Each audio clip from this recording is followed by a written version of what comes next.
John's garden was dying under the relentless drought, his hose suddenly severed without warning, cut like a lifeline by the very neighbors sworn to protect the community.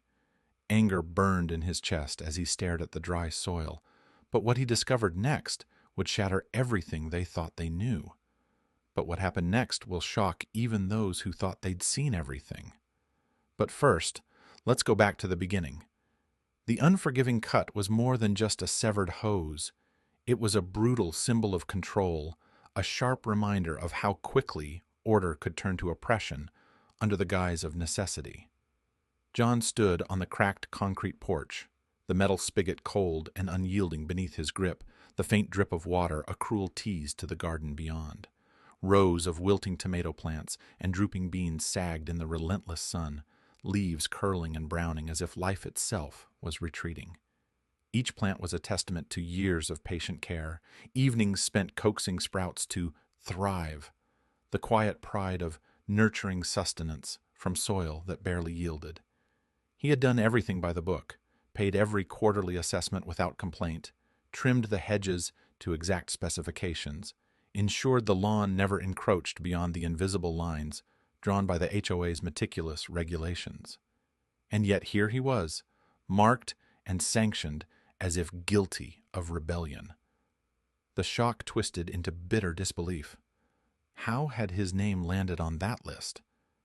The HOA's mailed notices were vague, their warnings generic, but the action was personal, targeted. The suddenness of the cut, mid-water, mid-care, felt like a slap to his dignity. Linda Carter's decision was razor-sharp, devoid of nuance. She'd made her stance clear in the last board meeting. Drought was not a negotiable emergency. It was a war zone, and water was the battlefield. Any infractions, no matter how minor, would be met with swift and unyielding consequences. Her voice had been steady, commanding, the authority of a leader who believed the end justified the means. Yet in that stern resolve, the humanity of those affected was lost. John imagined the meetings she held in the dim community room. Rumor charts and usage statistics laid bare, each violation reduced to a number on a spreadsheet. But numbers did not wither gardens or starve families. Numbers did not feel the sting of dry earth cracking beneath bare feet, nor the frustration of a child's eager hands reaching for juicy, ripe tomatoes that would never come. John's wife, Sarah, had looked to him that morning with tired eyes, their children too young to understand why their small oasis was fading. The garden was more than a hobby. It was the heart of their home, a fragile thread holding together moments of shared joy and hope. In the days before the cut, John had watched his neighbors scramble, hoses wrapped in plastic bags, buckets brimming with reclaimed water, desperate negotiations for shared resources whispered over fences. Some grumbled quietly, others fumed openly, but all bore the weight of restrictions like a yoke around their necks. The HOA's patrols were relentless. The community's social fabric, once warm and welcoming, had frayed into suspicion and quiet resentment. John's anger was a slow burn, deepening as he pieced together the reasons behind the sanction. Rumors circulated that Linda had targeted homes belonging to those who questioned her authority. Dissenters she branded as threats to the collective good. Had his mild complaints about excessive fees and uncompromising rules painted him as a troublemaker? Had his refusal to attend every meeting marked him as an outsider? The cut hose was punishment disguised as policy. Walking back toward the house, John's boots crunched over dry leaves and brittle twigs, each step echoing a growing resolve. This was not just about water, it was about fairness, respect, and the fragile balance between community and individuality. Linda's unforgiving stance, meant to protect, had instead bred division. He felt the sting of exclusion, the bitterness of having his efforts invalidated by a faceless bureaucracy wielding power without compassion. Inside, the silence was thick. The hum of the refrigerator, the faint ticking of the kitchen clock, reminders of normalcy in a day fractured by control and defiance. Sarah's eyes met his across the table, a silent question hanging between them, heavy with unspoken worries. Their children played quietly nearby, unaware of the undercurrents shaping their small world. John clenched his jaw, the weight of responsibility pressing down harder than the summer sun. The garden would survive only if he could find a way to fight back, not just for the soil, but for the dignity that had been stripped away with that unforgiving cut. Days slipped by under the relentless glare of the sun, each morning peeling back layers of hope and exposing the raw nerves beneath John Marshall's carefully contained frustration. The garden, once a lush patchwork of vibrant greens and ripe reds, now withered visibly under the drought's unyielding grip and the cruel silence of a severed water line. Leaves curled and crisped. The earth hardened and cracked like ancient leather. John moved through the yard with growing urgency, hands trembling as he brushed away dust and dead foliage, searching for any sign of resilience amid decay. Each faded stem was a testament to the injustice inflicted, not just by the drought itself, but by the merciless decree that severed his water supply in the middle of a season when life hung by a thread. Inside the house, the tension was palpable, threading through conversations and silences alike. Sarah's eyes reflected quiet worry, their children sensing the shift but unable to grasp its meaning. Evenings that once offered respite now brimmed with subdued anxiety, the family's shared frustration simmering beneath polite words and forced smiles. The garden was more than a patch of earth. It was a symbol of normalcy, of stability, a fragile bastion against the growing strain of external forces. Its decline mirrored the erosion of peace within the household, each dry stalk echoing the slow unraveling of trust and hope. Outside the walls of his home, the Willow Creek community, fractured along fault lines revealed by the drought and the HOA's harsh governance. Weekly meetings morphed into arenas where neighbor turned against neighbor, voices rising with anger, fear, and desperation. Supporters of Linda Carter rallied around her ironclad enforcement, insisting that survival demanded sacrifice, unity, and unquestioned obedience. They saw the cut hoses and rationed water as necessary evils, small prices paid to preserve the community's shared future. Yet a growing faction, quietly emboldened by John's plight, whispered of fairness, of individual rights crushed beneath the weight of collective control. The debates grew bitter. Alliances shifted, and the fragile veneer of neighborly goodwill cracked under the strain of competing priorities and clashing principles. Amid this turmoil, John stumbled upon a discovery that stirred a flicker of possibility in the encroaching gloom, a revelation hidden deep within the dusty folds of county property records.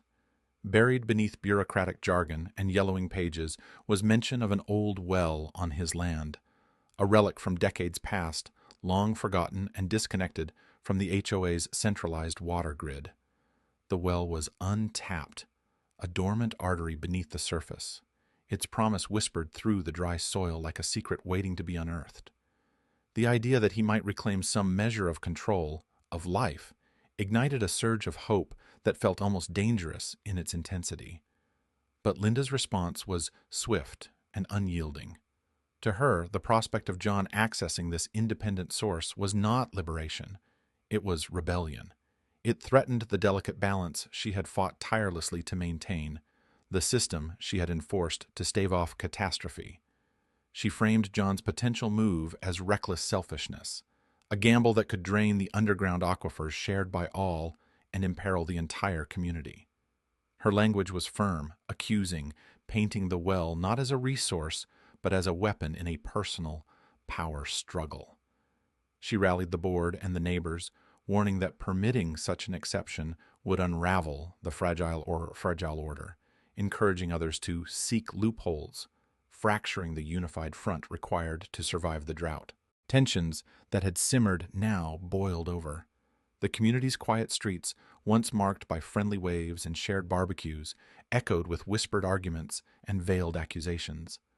The struggle was no longer just about water or garden hoses. It had become a fierce contest over authority, fairness, and identity. John found himself at the center of a storm not of his own making, branded as a renegade by some and a victim by others. The question of his well was about more than irrigation. It was about the right to self-determination in the face of collective demands, about the painful fault line where personal needs collided with communal survival. Beneath the surface of this conflict lay a deeper wound, an aching fracture in the community's soul. The drought had exposed not only the fragility of natural resources, but the vulnerability of trust and cooperation. The battle over water revealed the unspoken pain of isolation, the fear that one's own well-being might come at the cost of neighbors' security. For John, the struggle was more than just legal or political. It was a profound test of resilience and resolve, a measure of how much a man could endure when his livelihood, family, and dignity were on the line. The pain beneath the surface was not simply the thirst of a dying garden, but the aching heart of a man fighting to reclaim his place in a world that seemed determined to cut him off at every turn. John Marshall's battle had transcended the simple question of watering a garden. It had become a struggle etched in the larger narrative of justice, autonomy, and dignity. Every parched leaf and cracked stem in his yard embodied more than environmental decay. They symbolized the suffocating grip of an institution that valued order over empathy, rules over individuals. His determination hardened into something unyielding, a force driven by the conviction that no man should be left powerless under arbitrary edicts.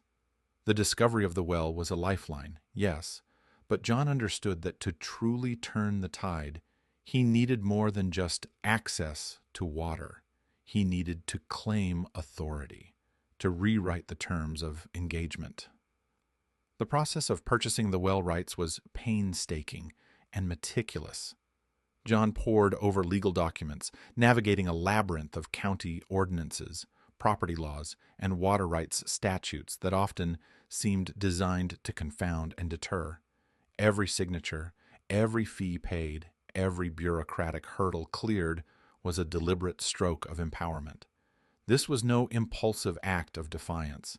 It was a calculated, ironclad assertion of ownership and autonomy that the HOA could neither ignore nor revoke without consequence. The moment the transfer was official, John felt a shift. No longer a mere resident abiding by collective whims, but a rightful stakeholder, a guardian of his own resources. Yet ownership alone was insufficient to unseat the HOA's entrenched power.